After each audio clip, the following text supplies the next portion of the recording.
मराठा आरक्षणाचा जी.आर फसवणारा मराठा आरक्षणाच्या जी.आर.वरून आंबेडकरांचा आरोप। मराठा आरक्षणाचा जी.आर बेकायदेशीर असल्याचं आंबेडकरांचं वक्तव्य।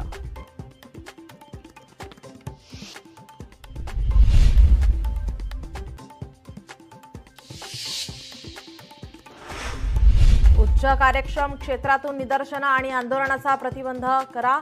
शिवसेना खासदार मिलिंद देवरा यांची मागणी। पत्रावरून देवरांवर राजकीय टोलेबाजी।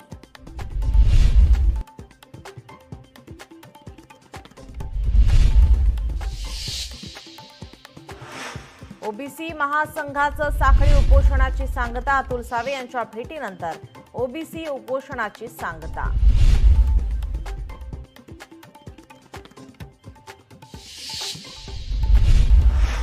जी.आर काढताना मुख्यमंत्र्यांनी शिंदेंना दूर का ठेवलं? खासदार संजय राऊतांचा सवाल। जरांगेंनी माघार घेऊ नये असं मंत्रिमंडळातील काहींना वाटत होतं, राऊतांचा दावा।